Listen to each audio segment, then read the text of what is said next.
सच्चिदानंद। किसी भी साधक को तब तक पद्मासन में ध्यान करने का प्रयास नहीं करना चाहिए जब तक कि यह आसन उनके लिए सुखद न हो, क्योंकि आप किसी को देखकर पद्मासन में बैठना चाहते हैं, नहीं मेरे को ये करना ही है, मगर होता क्या है, इतनी प्रैक्टिस नहीं है ना।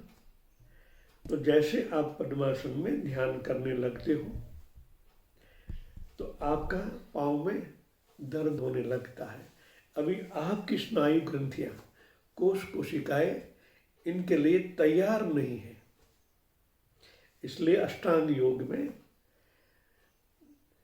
इनके लिए 3 घंटे तक का प्रयास करा है, मगर आज के ज़माने में 1-1.25 घंटा मेरे हिसाब से काफ़ी है, क्योंकि यम नियम आसन बहुत गहरा विषय है। यम में आता है सत्य, अहिंसा, अपरिग्रह। आप वो नहीं कर पाओगे।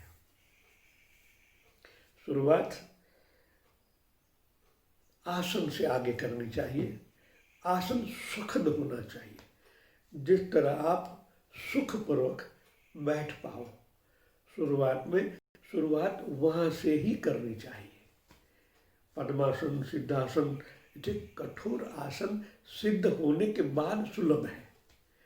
अब तो आप शुरुआत कर रहे हो बिल्कुल सुखासन में, आप परमानेंट 1 घंटा 1.5 घंटा तक बैठ सको, ऐसा ही आसन शुरुआत में चॉइस करनी चाहिए जो सुखद हो।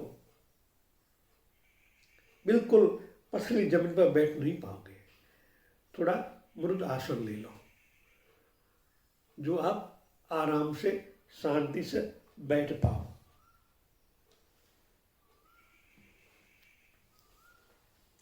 जिसको हम शांति प्रदान कर सके, ऐसे आसन ही हमें लेने चाहिए।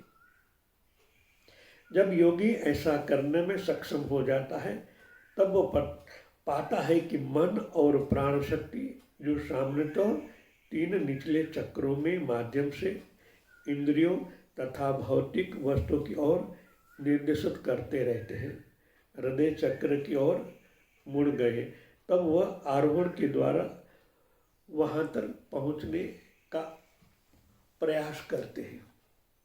शुरुआत में तो हम भौतिक जगत से आते हैं, तो मूलाधार, स्वादिष्ठान, मणिपुर चक्र की गतिविधि ही हमें प्राप्त होगी। मगर मेरे हिसाब से तो ये 3 चक्रों में भी बहुत कुछ पड़ा हुआ है। जो उन्नत योगी है वो ऊपर जा सकता है, मगर हमारे अभी के मूलाधार, स्वादिष्ठान, मणिपुर चक्र ही शुद्ध नहीं हुए हैं।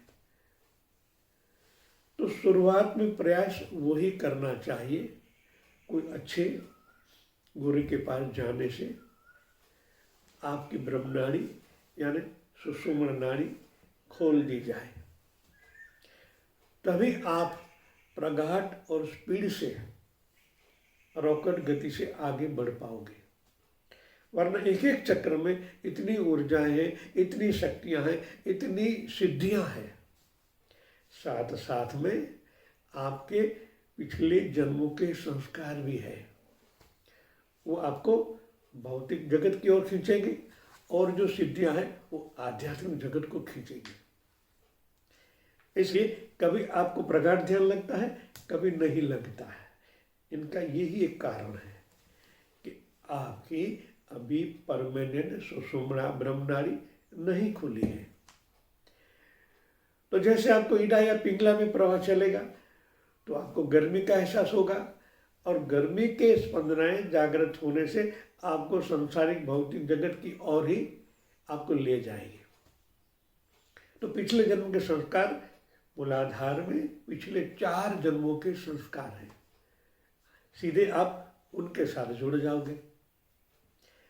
तो जितनी चाहिए इतनी स्पीड, इतनी अंतर्मुखी होने में आपको कई असुविधाओं होगी।